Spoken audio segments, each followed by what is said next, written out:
My one-hour interview with Prime Minister Benjamin Netanyahu from Israel at perhaps the most critical time in the conflict. What is the war between Israel and Hamas doing to the United States? Tonight, I stand in the city of Jerusalem, the holiest place in the world, sacred to Judaism, Christianity, and much later in history to Islam. This is also center stage for a war started when the terrorist organization Hamas perpetrated a brutal massacre against primarily Israeli citizens. This murderous attack saw the most Jews slaughtered in a single day since the Holocaust. Approximately 1,200 killed, including many women, children, and elderly, all unarmed, as well as over 4,000 wounded. Approximately 250 civilians were kidnapped and, as evidenced by video, beaten, brutalized, and thrown into inhospitable imprisonment, to say the least.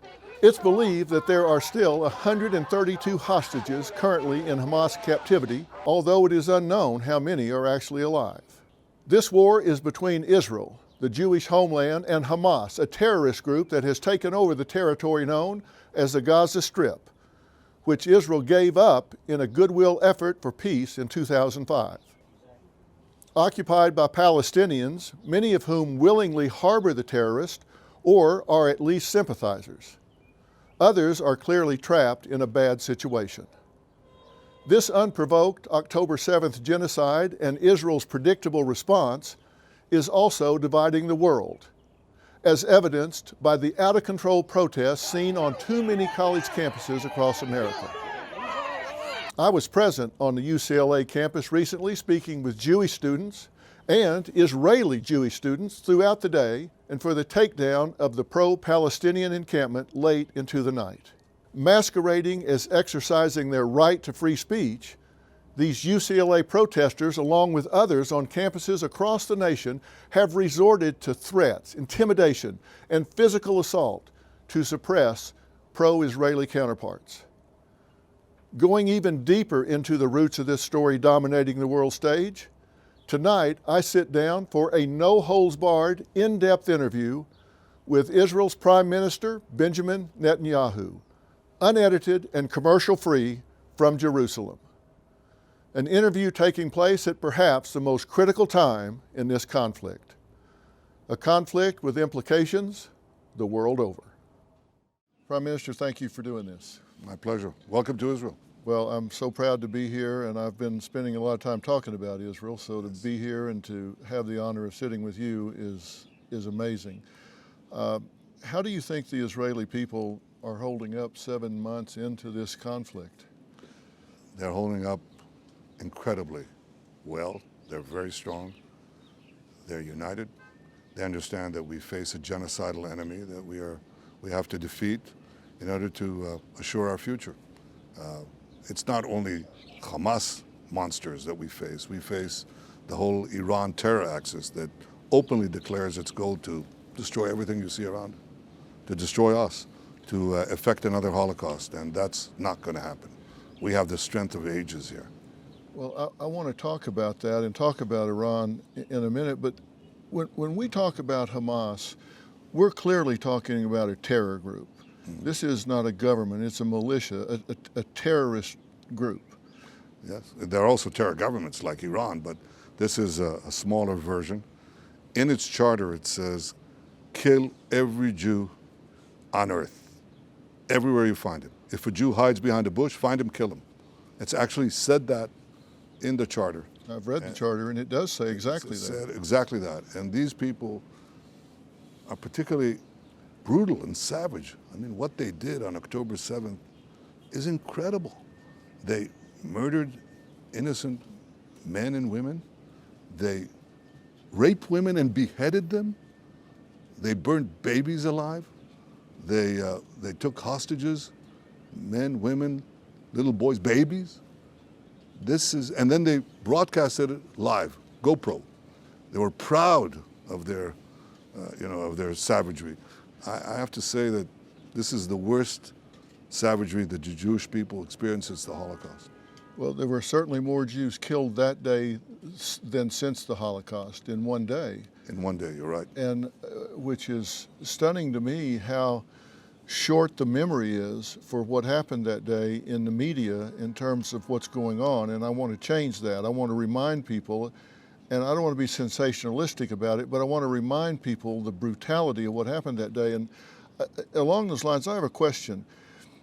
Are the Palestinian people at large complicit in this? How do you tell the difference between Hamas and Palestinians in the Gaza Strip? Because Hamas doesn't wear a uniform. They hide among the civilians. They hide in schools. They hide in churches. They wear civilian clothes, which is a violation of the Geneva Convention. Are Palestinians complicit in this, or are they just hiding among them? I know they're doing that, but are Palestinians some complicit in this? You have actually both conditions, because we went into buildings, residential buildings, where these terrorists, hide, and where they shoot from. They go to hospitals, schools, residential areas. But when we went into these residential areas, we found tablets, and in the tablet you have, you open the tablet and you see a picture of Adolf Hitler. And then in another building you see a picture, in another apartment you see text of Hitler's Mein Kampf, which is the work that itemized and laid the plan for the destruction of the 6 million Jews in the Holocaust. So they're immersed in this. They educate their children to this unfathomable hatred of Jews, to this murderous mentality, and many comply with it. And those who don't, they're used as human shields anyway. They use them as human shields, and they target civilians, and they hide behind their civilians, their own civilians. They target ours, hide behind theirs. That is a double war crime. And of course, this makes Israel's task so much more difficult. No army has faced in the world the task we have, to have 35,000, 40,000 terrorists, armed terrorists, in a dense urban area, 50 meters sometimes above ground, 50 meters below ground. They've taken hostages. They say they'll murder them. They have. And then you have to wean them out. No armies face that. Not in Fallujah, not in Mosul. I asked a great military historian in West Point. He said, the only parallel that I can give is the battle for Manila, where U.S. forces there were 17,000 Japanese troops, there were 1,000 hostages, there were underground tunnels, the Manila sewage system. It was smaller than what we have in Gaza. But the Americans fought and fought bravely and eventually defeated the Japanese. But they ended up killing 100,000 civilians, not because MacArthur, who commanded them, wanted to. He didn't want to. Right. But because when you hide in dense civilian areas, that's what happens. Israel has not had this kind of ratio. We've had a much smaller ratio because we take unbelievable efforts, pamphlets, phone calls, text messages to the people, give up the element of surprise, and we say, please leave the area because we're going to go after the terrorists. If you are ensconced with terrorists, leave the areas. And that's why the ratio, actually, contrary to everything you read in the mainstream media, the ratio of civilians killed to terrorists killed in that Gaza war is perhaps the smallest it's been in any urban battle in modern history. Well, how do you handle the criticism and maintain your confidence in your decisions? Because we've seen the media swing. After October 7th, people were appalled at what happened. And I've seen video that most of the world hasn't seen of what happened that day in concert with the IDF, provided me that so I could speak firsthand, not just hearsay, but firsthand of what I had seen. And so they brought me under careful security, footage that I've seen. But most of the world hasn't seen that, and the media has swung around, and you've been criticized for civilian deaths because they hide among them. How do you maintain the confidence of your decisions and not question your decision making and the confidence in those decisions when there's so much criticism from some of the media and world leaders? Well, look, I say to the international community, you can't, on the one hand, speak of Israel's right to exercise self-defense, to protect itself, and self-defense always involves both offense and defense. You can't talk about Israel's right of self-defense and then oppose Israel using it. You can't say we agree that Hamas has to be destroyed and then oppose Israel when it sets out to destroy Hamas. You can't hold the Israeli army to standards of avoiding civilian casualties that no army is held to in the world, when actually Israel is doing everything that no other army has done to avoid civilian casualties. You can't do that. So, you know, you have to say, are we going to succumb to their hypocrisy? Are we going to basically remain defenseless and not destroy the Hamas terrorist army there? Because if we do not destroy them, if we leave them alone, they'll come back. They'll emerge from the tunnels, they'll take over Gaza again, and they'll do what they promised to do. They said, we'll do October 7th, this enormous massacre, again and again and again. So we have no choice. Well, you speak to world leaders. I know you, behind closed doors, you have private conversations. Have you spoken to a world leader that does not agree that Hamas has to be taken down? First, that they're a terrorist group and that they have to be taken down. Is there a world leader that you've spoken to that does not agree with that? They agree with it. Many of them agree with it privately.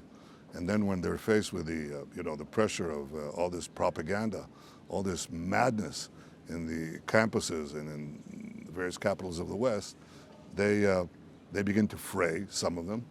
But I don't fray.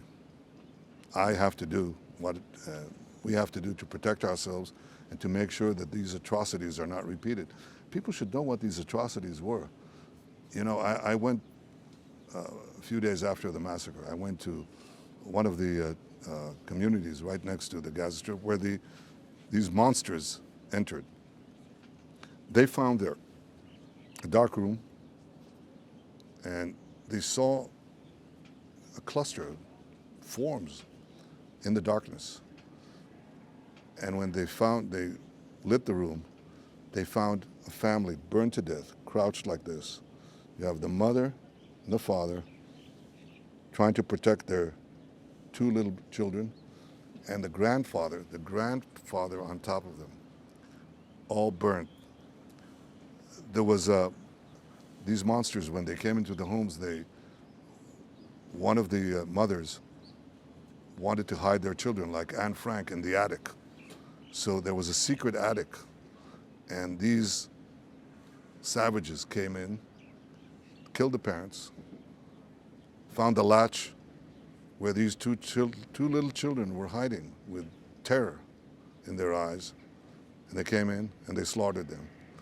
This is savagery on an unimaginable scale, and they vow to repeat it again and again. And I ask world leaders, what would you do? Let me ask you, what would America do? Dr. Phil, here's the proportion, okay? It's as if you had 30 9/11s in one day. As if you had 40,000 Americans butchered, 10,000 Americans held hostage, and they promised to do it again and again. What do you think America would do? Well, we know what the president said that time. He said, "Let's roll. Let's go get the bad." Well, we know what you did after Pearl Harbor. Right. We know what you did after 9/11, and you know that you took action because you had to roll back this kind of attack on you. Well, we do too. The difference is, of course, that this is not an attack thousands of miles away from our homes. This is an attack which is a 50-minute ride from here, from Jerusalem.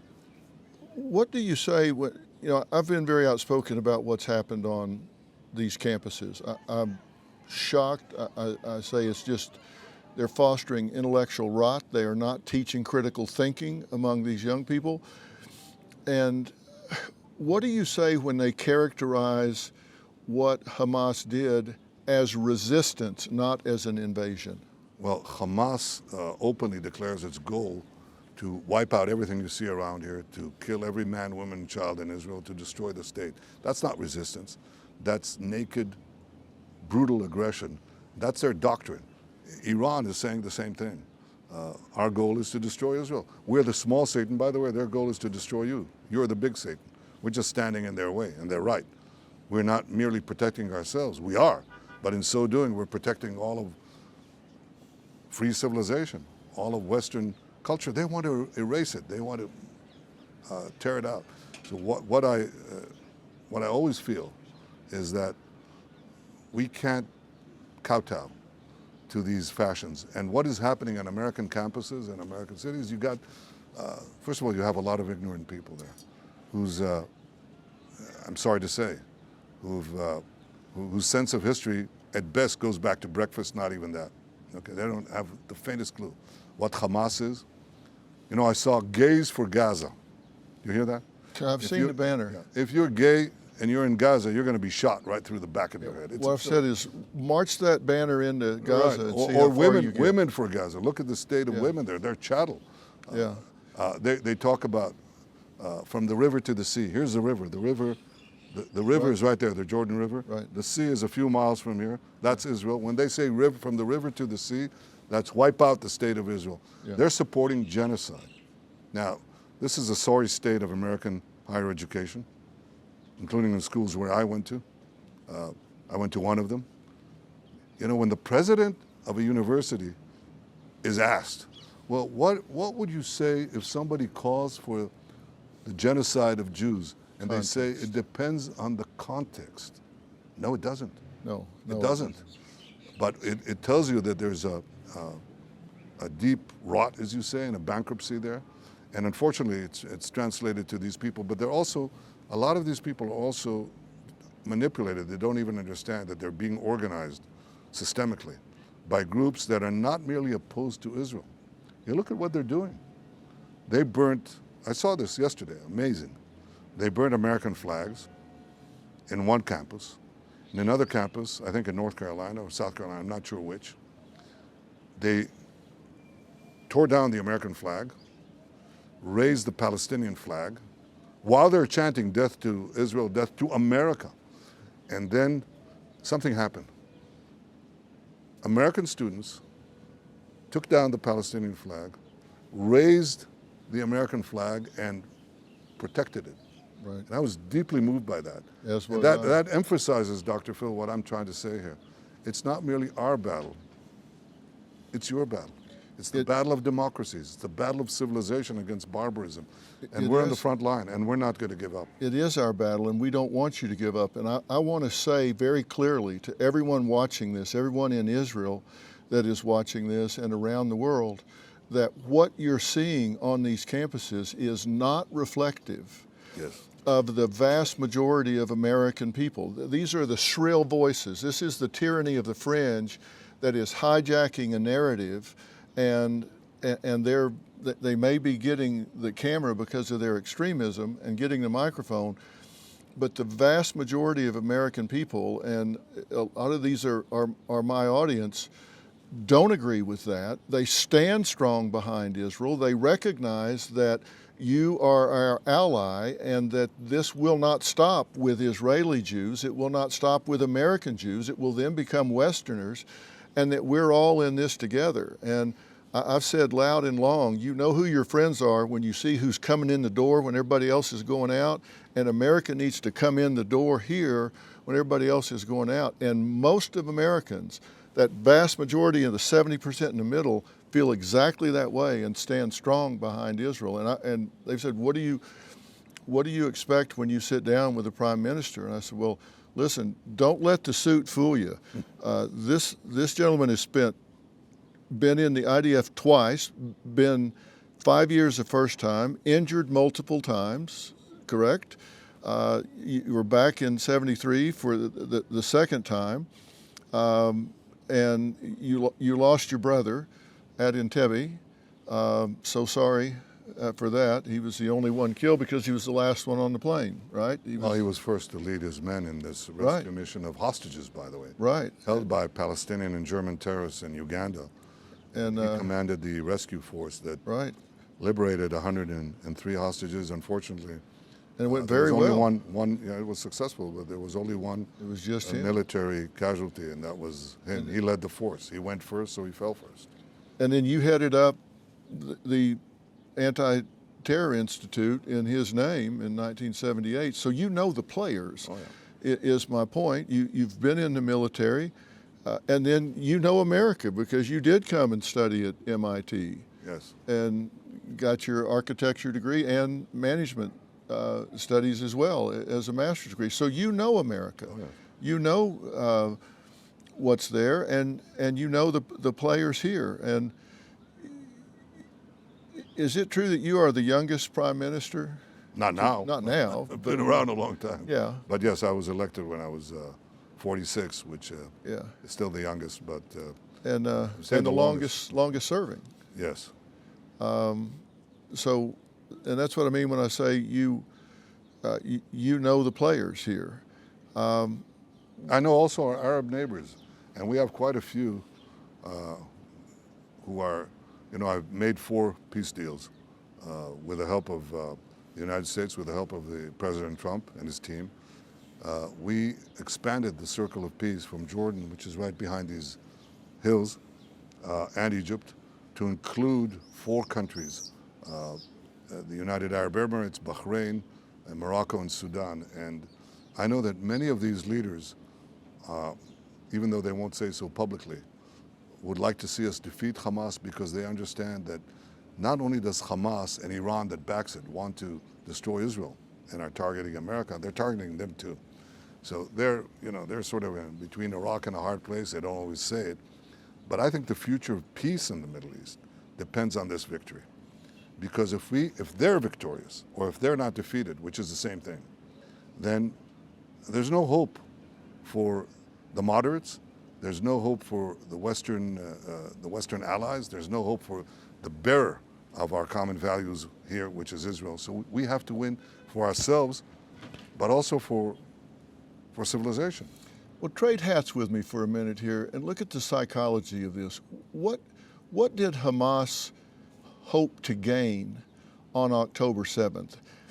They cannot realistically expect that they're going to wipe out the state of Israel or all the Jews in Israel. They would if they could, but they can't. Mm-hmm. You could, but you won't wipe out the population, right? The entire population. No, we don't do that. So you could, but you won't. They would, but they can't. So what do they expect to do? What do they hope to gain on October 7th? Well, you're a student of the human soul, and you are a psychologist. So you know the emergence of cults. This is a death cult. It inculcates the desire for murder, for death, the glorification of murder and death. That's what they do. We value life, they value death.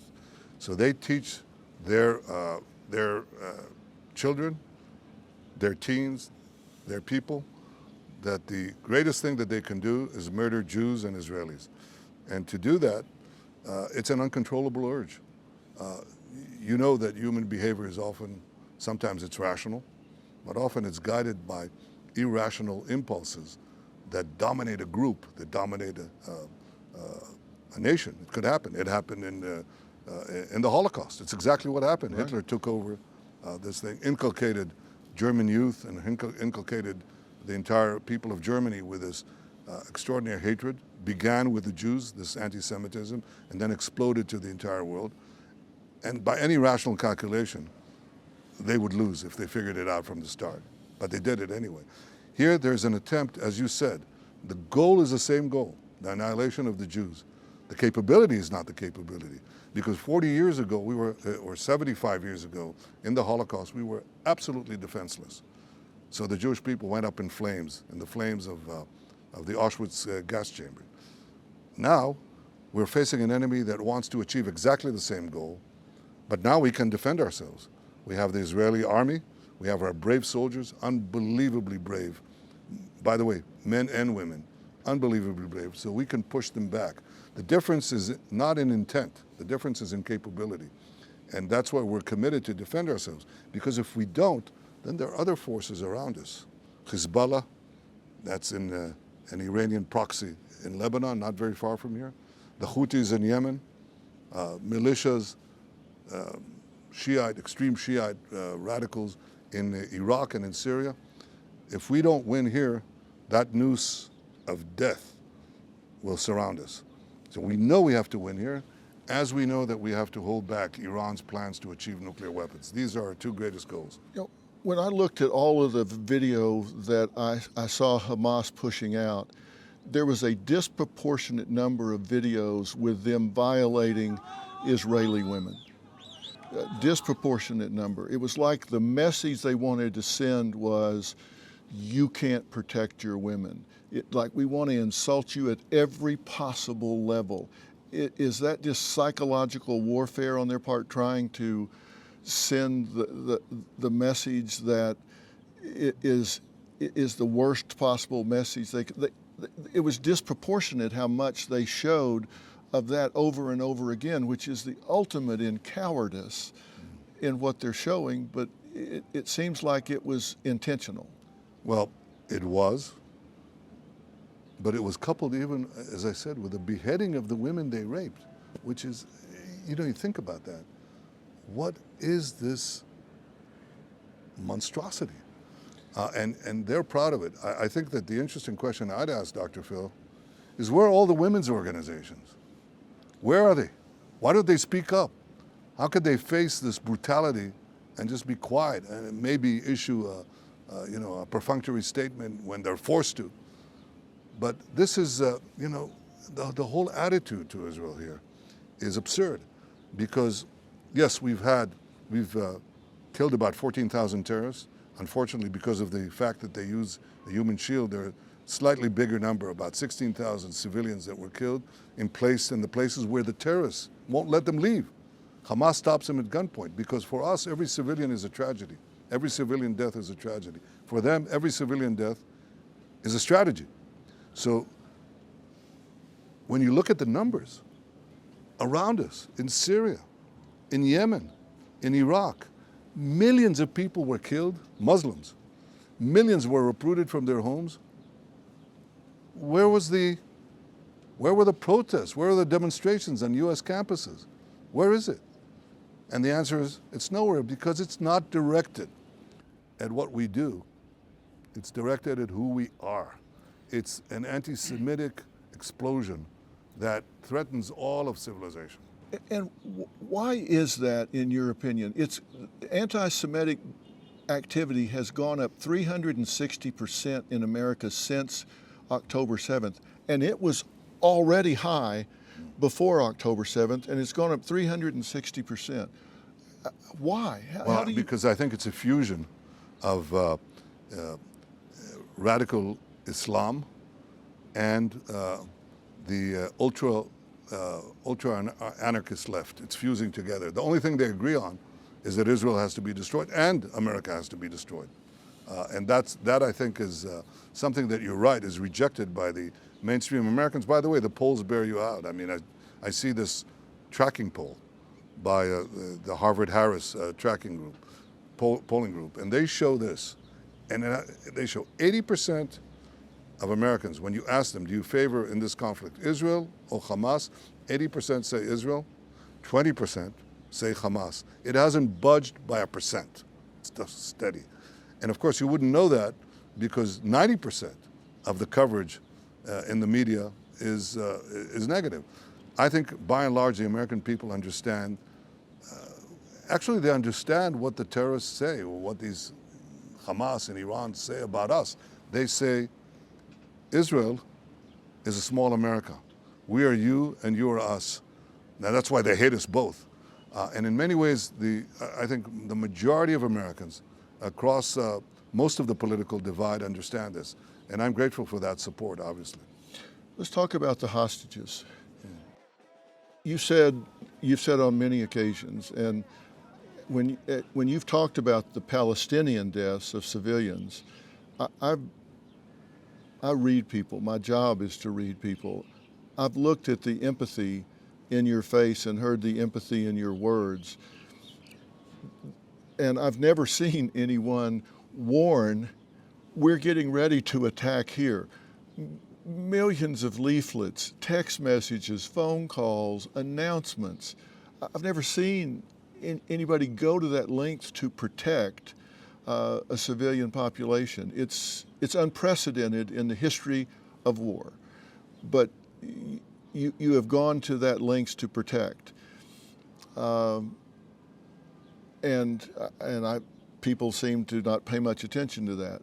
But you have said that your goals are get the hostages back, eliminate Hamas, and protect against this happening again, Exactly. Hamas rising their head up again in the future. Have those goals changed at all since the beginning? No. We've destroyed about 20 battalions of the Hamas's 24 terrorist battalions. We have another 4 to go. They're in Rafah, and that's why we want to go into Rafah, because we can't leave them there.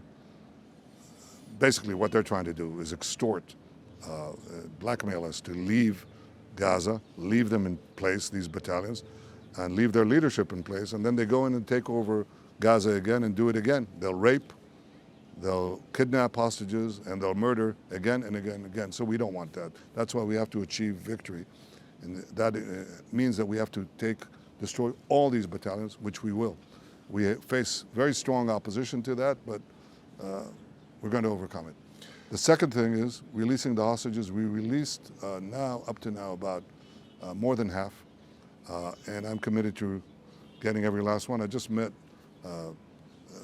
the wife and daughter of one of the hostages, and your heart goes out to them, because you know the suffering that the hostages undergo and the suffering that the families are undergoing, not knowing what will happen to their loved ones.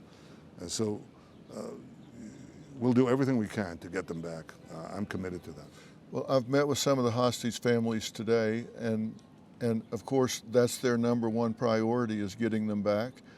Some of them were held for a while, released, and they have family members still being held, and they want to know if they're going to get them back. I mean, they're dying every day because they were there for a while and know what the treatment is, and they're so focused on getting them back.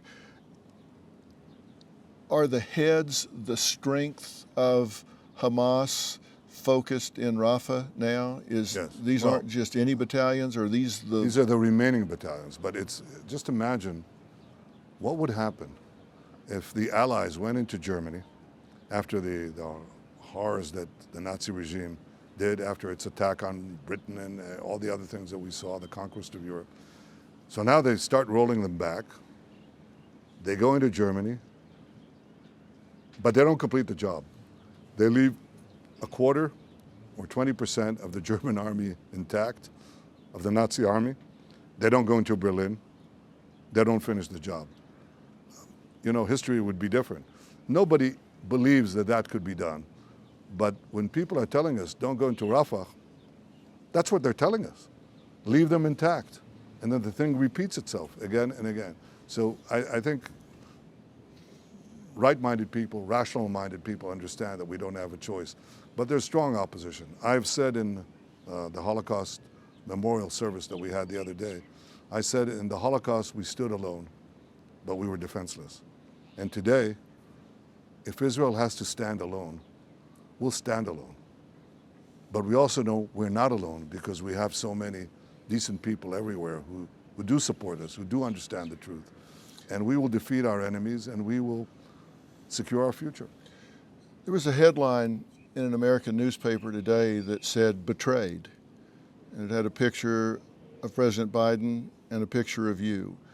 And it talked about President Biden saying he was not going to release armament that was committed, 1,800, 2,000-pound bombs, 1,700, 500-pound bombs, if in fact you went into Rafah.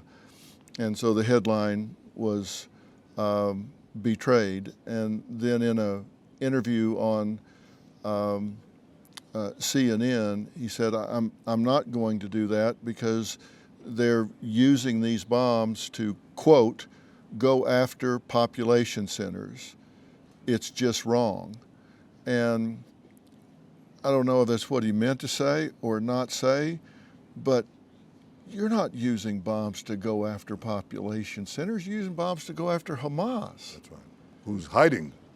Sometimes they're hiding in population centers. But we are doing everything we can to let the people leave, and with amazing efforts.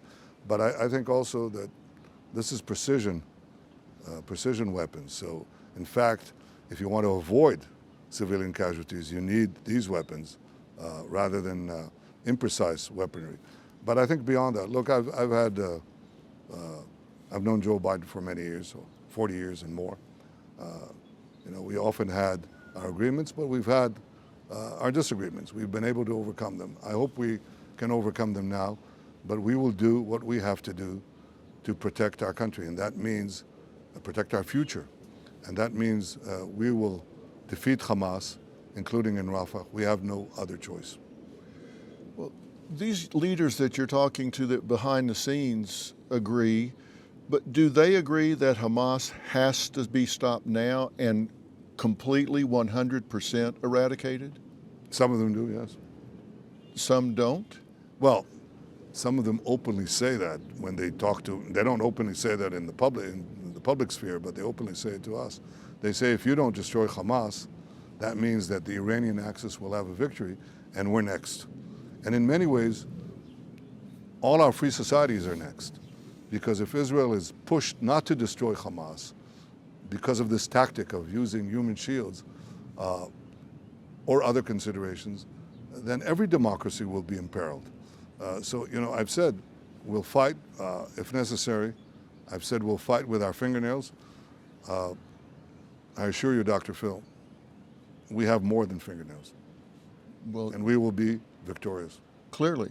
And there are some people, including some Israeli people, that want an explanation for how October 7th happened. And some have given explanations, some in the military, some from the political side. Are they owed an explanation? Have you given an explanation to the people of your point of view? I think we're going to have to give a thorough explanation, and I think we're going to have a thorough examination once the war ends of exactly what happened, how it happened, and who made it happen. That's something that you have to do. But I think right now our goal is one, to achieve victory. We cannot, there's no substitute for victory. There is no substitute. We can get into this discussion, and we will, but right now we have to win. Was there a military failure here? Was there a political failure? There were failures, obviously. First of all, government. The government's first responsibility is to protect the people. That's the ultimate enveloping responsibility, and the people weren't protected. We have to admit that. Do you hold yourself to that standard, that you failed in some way? I hold myself and everyone on this. I think we have to examine how it happened. What was the intelligence failure? What was the military failure? We can delve into it, but I think the important thing right now is to make sure that we don't have another failure, because the greatest failure would be, we've recovered from this attack. After this horrible murder, we went right into the counterattack. Now the question is, our greatest failure will be if we don't complete it. If we allow these murderers to be there and to get control of Gaza again, that will be inexcusable. And I'm focused right now on achieving this victory. If there are 3 or 4 battalions left, and I have no doubt that you will overcome those 3 or 4 battalions, or however many are left, I have no doubt that your resolve is to the core and that they will be wiped out. What happens to Palestine, the Gaza Strip, the day they're gone? I think we'll have to assure continuous demilitarization, because even if you destroy the terrorist army, you can have individual terrorists left. We have to root them out constantly. We'll probably have to have some kind of civilian government, civilian administration by Gazans who are not committed to our destruction. Possibly, I think, with the aid of the United Arab Emirates, Saudi Arabia, and other countries that I think want to see stability and peace. But we're going to have Israel continually root out terrorists, because I don't see anyone coming in to do that right now. Frankly, if I would, I'd love to, because I'd love to see that, but I don't see it. So we'll continue to take action against the remnants of the terrorist army. But you'll immediately start to alleviate the humanitarian crisis when you can. We're doing it now. We're flooding Gaza with humanitarian help. How do you keep it from being stolen? Is it because you've Some of backed it- them all into one area? No, a lot of it is there was looting by Hamas and others, but we've seen the price of food plummet because of the trucks that we're putting in. We're putting hundreds of trucks each day into Gaza, even though we know that Hamas will be looting quite a bit of it. But the important thing is to do what we can to avoid a humanitarian catastrophe by giving food and medicine and water, and at the same time to evict, to let out the Palestinian population from the areas that will be battle zoned. And the thing that's blocking that is Hamas at gunpoint that tells them, you stay in the places where we're going to fight. We tell them leave, they tell them stay. And if they try to leave, they shoot them. But overwhelmingly, most of them left, and that's why we don't have the number of casualties that you had in Mosul or in Fallujah, the proportion, or in Manila. What do you Because say? they could leave. What do you say to this rhetoric from the ICC that contemplate warrants for your arrest for war crimes? How do you even respond to that? I think it's absurd. It's a travesty. I didn't see them go after the Ayatollahs in Iran. I didn't see them go after Bashar Assad here, who butchered his people. I didn't see them go after other war criminals. To take Israel, a democratic country that uses the highest standards of military conduct, a standard that no army has matched in history, and to put its leaders and its commanders and its soldiers on trial for war crimes is to make a mockery of the whole idea of international law. Well, you're not under their jurisdiction anyway, but if you even read their charter, they say that they cannot intercede where a country has its own self-policing, Yes, it's which clearly Israel does at the highest standard. I think we have the most independent judiciary on the planet. Of course. Okay, so it's absurd in any way you look So they at it. violate their own charter Yes. by even talking about it. Exactly right. So it seems to me, let me tell you, there's a lot of conversation among the senators in the U.S. that would not stand for that to occur. That's why I say I want Israeli people who may read about this to know that the vast majority of Americans stand behind you, they stand behind Israel, they stand behind eliminating Hamas, and they recognize that what's being peddled in the press is not the reality. Most of the people understand that, but they don't control the press that's being put out there, which is why I wanted to do this interview. I wanted to get this said so people understand the truth and that you and I can have an open exchange about this. Well, I welcome the fact that you're doing this because I think what we expect from decent people everywhere is to stand up for the truth, stand up for our common values, which are under terrific assault. Don't be cowed by the propaganda. Don't be swept away by these mobs on the campuses. Stand up. And 10 days after Hitler came to power in 1933, the Oxford Student Union in Britain said that they resolved that they will not fight for king and country, okay? And you know what happened. And obviously that kind of attitude would have doomed Western civilization. Britain would have lost, the West would have lost, Nazism would have triumphed. We face the new Nazis. We're doing it on behalf of ourselves, but also on behalf of our common civilization, our common future. I know that many people in America who are listening to us now understand this, and I want to thank them. If I look at the camera, I want to thank you, all of you, for standing up with Israel. Stand up for the truth, stand with Israel. When you're doing that, you're standing up for America. Absolutely, we're standing up for America. Now, your wife and I would want to know that clearly this is traumatizing to the people of Israel, not just those that lost people on October 7th, but the entire country, Palestinians that have lost people in this. Is there a plan to help heal these scars once victory is at hand and there's a plan to try to restore some sort of order in the Gaza Strip. Is there a plan to try to help heal those scars that everybody is under? I think two things. You mentioned my wife, who's a child psychologist, and she's been dealing with these families of hostages and also our bereaved soldiers. You know, we've lost hundreds of soldiers who fought bravely and fell in Gaza. And, you know, it requires a continuous effort of assistance and treatment because their souls are scarred. But at the same time, we also think about the reconstruction of Gaza once we eliminate these terrorist thugs who are controlling it.